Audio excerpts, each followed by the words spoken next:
Om Ajnanatimirandasya Jnananjanishalaakaya Chakshurunmilitam Yena Tasmai Shri Gurave Namaha. Nama Om Vishnupadaya Krishna Prishtaya Bhutale Shri Mate Bhaktivedanta Swami Niti Namine Namaste Saraswate Deve Gauravani Pracharine Nirvishesha Shunyavadi Paschatya Deshatarine Jaya Shri Krishna Chaitanya Prabhu Nityananda Shri Advaita Gadadhara Shri Vasadi Gaura Bhakta Vrinda Hare Krishna Krishna Krishna Hare Hare Hare Rama Rama Rama Hare Hare Om Namo Bhagavate Vasudevaya Narayanam Namaskritya Naram Chaiva Narottamam Devim Saraswatim Vyasam Tato Jayam Mudirayet. In this session we will be discussing from 3 verses 34, 35 and 36. The last 3 verses of this chapter, 16th chapter of the first canto of Srimad Bhagavatam. So these verses are all given separately, so one verse at a time. The 34th verse, Yo vai mamati bharam asura vamsharagnyam akshauhini shatam apanudad atmatantraha tvam dustham unapadam atmani paurushena sampadayan yadushu ramyam abhibrad angam. The meaning of this 34th verse, Mother Earth is addressing the personality of religious principles, Dharma. Dharini is addressing Dharma. O personality of religion, I was greatly overburdened by the undue military phalanxes arranged by atheistic kings, and I was relieved by the grace of the personality of Godhead. By the grace of the Supreme Lord, all those military phalanxes were destroyed, of the atheistic kings, they were destroyed. Similarly, you are also in a distressed condition, weakened in your standing strength, and thus he also incarnated by his internal energy in the family of the Yadus to relieve you. So Krishna's appearance, one of the reasons for his appearance is to reduce the burden of the earth, which was overburdened by demoniac persons posing as Kshatriyas. They don't have Kshatriya qualities to properly rule this earth planet or to rule some provinces or states. They don't have the Kshatriya qualities. So they simply pose as if they are independently able to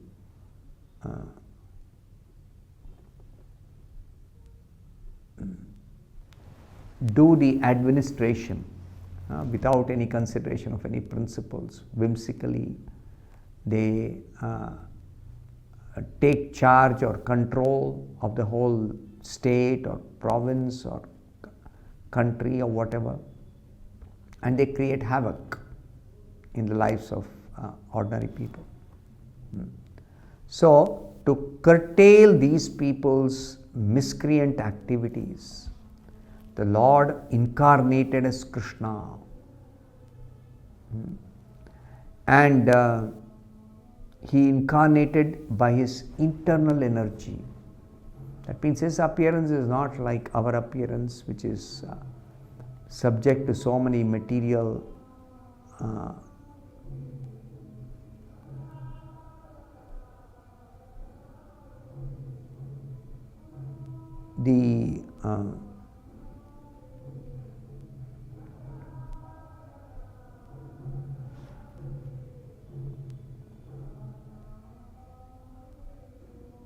the Lord incarnated by his internal energy means he has a spiritual potency.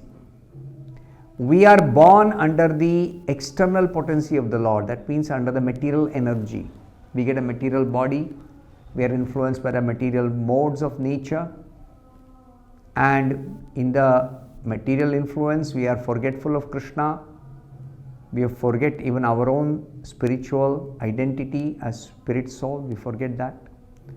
Whereas internal energy means there is full enlightenment, full knowledge, full consciousness. So the two are totally different.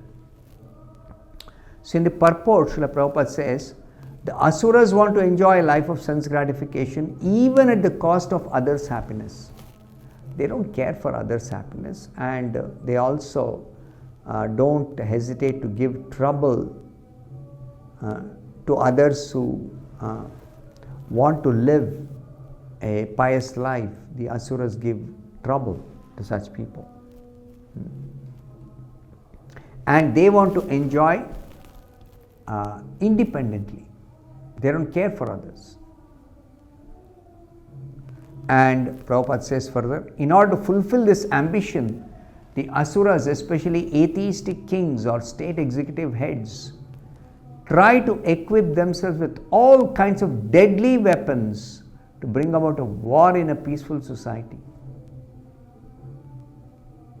Unnecessarily, some demoniac kings, they want to declare war and somehow capture power, defeat or kill some righteous kings and capture power. So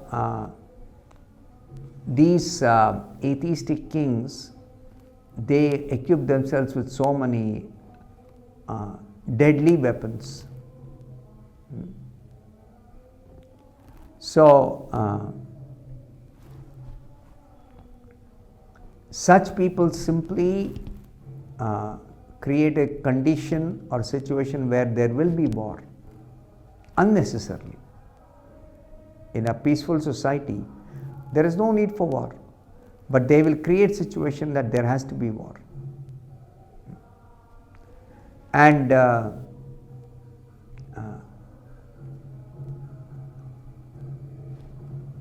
Mother Earth, because she considers all the living entities on living in this earth planet as her own children, so she feels for their suffering when the kings oppress the people.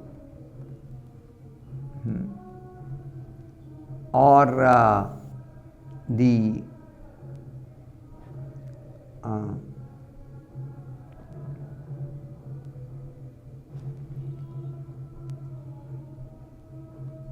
unwanted asuras, they have to be vanquished by the Supreme Lord only. Nobody else can actually control them or curtail them or restrict their nefarious activities. Even the demigods, the rishis, all the different inhabitants of the upper planets, or even the powerful persons on this earth or in the lower planets, they cannot restrict these asuras. So the asuras unnecessarily give trouble to the devotees. Unnecessarily give trouble. So therefore, there is an absolute necessity of the Supreme Lord's appearance, and he does his duty or his seva regardless of whether others are doing or not doing. So he appears also for delivering all the others, and he simultaneously protects the devotees and kills the demons. In the 35th verse, it is said, Kava saheta viraham purushottamasya premavaloka ruchira smitavalgu jalpai sthiryam samanam aharan madhuma manininam romotsavo mama yad angri vitankitaya. The meaning of this 35th verse is that who therefore can tolerate the pangs of separation from that Supreme Personality of Godhead? He could conquer the gravity and passionate wrath of his sweethearts like Satyabhama by his sweet smile of love, pleasing glance and hearty appeals. Krishna is very, very, very kind and benevolent towards his devotees. So, for those who render loving service to him, Krishna is also reciprocating with such devotees. And his reciprocation is very, very, very, very attractive. Further, it is said, when he traversed my surface, that is the earth's surface, I would be immersed in the dust of his lotus feet, and thus would be sumptuously covered with grass which appeared like hair standing on me out of pleasure. Lord was constantly in touch with the surface of this earth planet.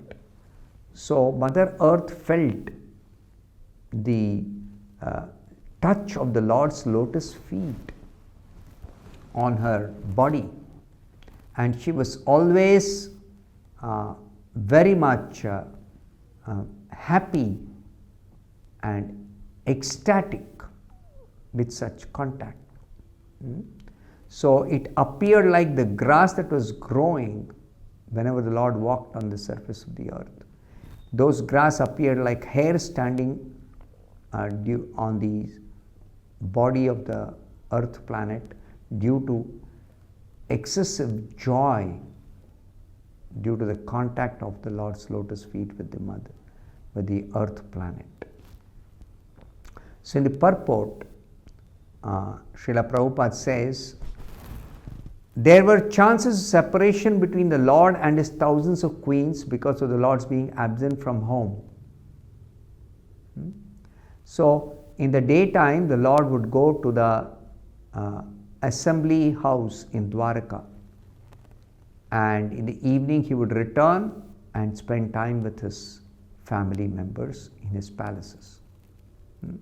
So when he would go away, they would feel the Lord's absence from their home. Thousands of queens, 16,108 queens.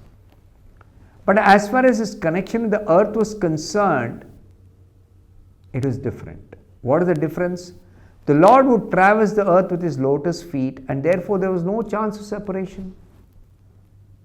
He would always travel on the earth surface.